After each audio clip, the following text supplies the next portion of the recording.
বায়তুল মোকাররম থেকে আমরা সরাসরি দেখছিলাম সেই দৃশ্য। আজ কাফনের কাপড় মাথায় বেঁধে সারা দেশে বিক্ষোভ মিছিল কর্মসূচির ঘোষণা দিয়েছে কারিগরি শিক্ষার্থীরা।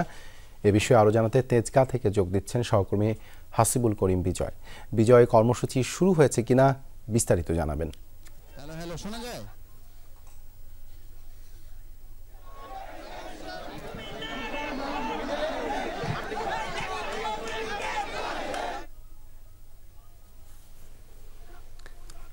বিজয়, নিশ্চয়ই শুনতে পাচ্ছেন? এই মুহূর্তে আমি আছি রাজধানীর পলিটেকনিক ইনস্টিটিউটের যে হল মসজিদ রয়েছে সেই হল মসজিদের সামনে।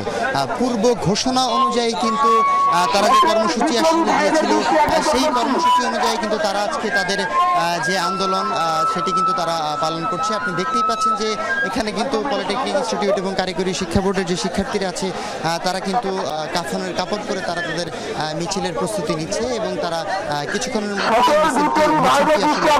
শুরু করবে। তবে মিছিলটি মূলত মসজিদ প্রাঙ্গণ থেকে শুরু করে তেজগাঁ আদর্শ স্কুল অ্যান্ড কলেজ রোড ধরে মহাসড়ক পুরোটি প্রদক্ষিণ করে 7 রাস্তা হয়ে তারা দক্ষিণ গেটে অবস্থান করবেন এবং এরপর তারা তাদের আসলে যে সকল যে 6 দফা দাবি সেই দাবিগুলো তারা আবার জানাবেন। আমি যে একটু জানিয়ে রাখতে চাই যে গত 2 দিন আগে অর্থাৎ 16 তারিখ কিন্তু তারা আন্দোলনটি শুরু করে এবং এরপরে তারা পরদিন অর্থাৎ গতকাল তারা শিক্ষা মন্ত্রণালয়ে একটি বৈঠক করে।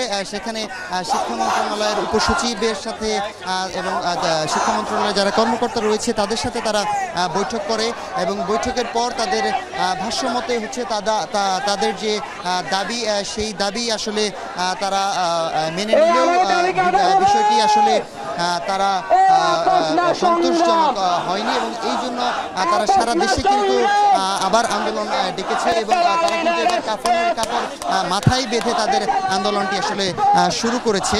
আপনি দেখতেই পাচ্ছেন যে এই মুহূর্তে তারা কিন্তু তাদের মিছিলটি আসলে শুরু করেছে এবং তারা এই হল মসজিদ প্রাঙ্গণ থেকে কলেজ রোড ধরে মহাসড়কের জোরালো মিছিল নিয়ে কিন্তু তারা 7 রাস্তা হয়ে দক্ষিণ গেটে অবস্থান করবে। তাদের যে 6টি দাবি রয়েছে তাদের সেটি একটু জানিয়ে রাখতে যাই। সেটি হচ্ছে যে তাদের যে মূল যারা ইনস্ট্রাক্টর ক্রাফট ইনস্ট্রাক্টর রয়েছে তারা কিন্তু আসলে তাদের যে প্রমোশনের যে একটি বিষয় রয়েছে সেই বিষয়ে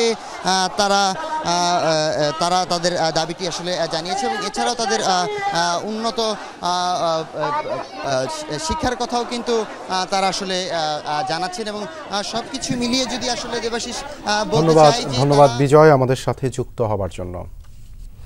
চট্টগ্রামেও কাফনের কাপড় মাথায় বেঁধে মিছিল বের করছে পলিটেকনিকের শিক্ষার্থীরা। এই বিষয়ে জানাতে যুক্ত হচ্ছেন সহকর্মী মামুনুর রশিদ অভি। বিক্ষোভ মিছিল তো বেরিয়েছে, শিক্ষার্থীরা কি দাবি জানাচ্ছেন?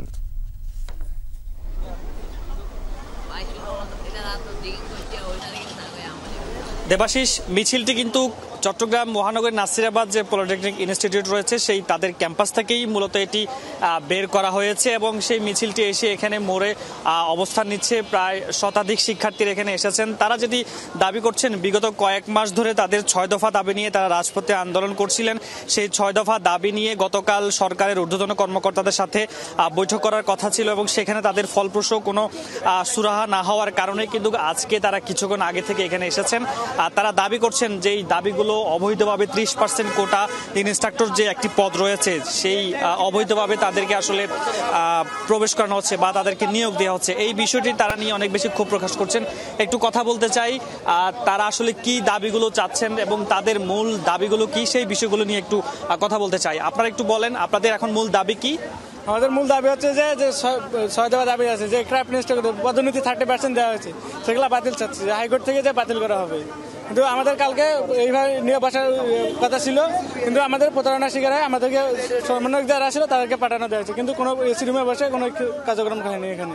এবং তারা বলছিলেন যে যতক্ষণ না পর্যন্ত তাদের 6 দফা দাবিগুলো ঠিকঠাকভাবে মানা হবে ততক্ষণ না পর্যন্ত তাদের যে আন্দোলন সেটি তারা চলমান থাকবে বা সেটি এখনো তারা বলছিলেন যে বিভিন্নভাবে তাদেরকে আসলে কথা বলা হলেও আশ্বাস দেওয়া হলেও তারা আদতে কোনো ধরনের সুরাহ পাননি। একটু বলবেন আপনারা গতকালকে সরকারের ঊর্ধ্বতন কর্মকর্তাদের সাথে আপনাদের মিটিং হয়েছিল, কোনো সুরাহা পেয়েছেন? না, গতকালকে আমাদের যে সুরাহাটা করার কথা ছিল বা হচ্ছে সরকার কর্তৃপক্ষ আমাদের সাথে বসে যে সুষ্ঠু একটি সমাধান আসার কথা ছিল, আমরা এই ধরনের কোনো ধরনের সমাধান আমরা পাইনি এবং আমাদের সাথে একটু প্রকার নাটকীয়তা করা হয়েছিল। কারণ আমরা বলা হয়েছিল যে আমাদের সাথে শিক্ষা উপদেষ্টা বসবে এবং প্রধান উপদেষ্টা বসবে, কিন্তু পরবর্তীতে দেখা যায় যে কোনো ধরনের শিক্ষা উপদেষ্টা এবং প্রধান উপদেষ্টা কেউ ওখানে উপস্থিত হয়নি, যার কারণে আমরা কোনো ধরনের সুষ্ঠু সমাধান পাইনি। বরং আমাদের সাথে যেটি বলছিলেন দেবাশিস, সবাই আসলে তাদের এই যে আন্দোলন নিয়ে অনেক বেশি ক্ষোভ প্রকাশ করছেন এবং 6 দফা দাবি খুব শীঘ্রই সরকারের প্রধান কর্মকর্তা যারা রয়েছেন তাদের সাথে কথা বলে সেটি সুষ্ঠু সমাধান না হলে তারা কিন্তু আন্দোলনটি চালিয়ে যাবার কথা বলছেন। দেবাশিস, ধন্যবাদ যুক্ত হবার জন্য।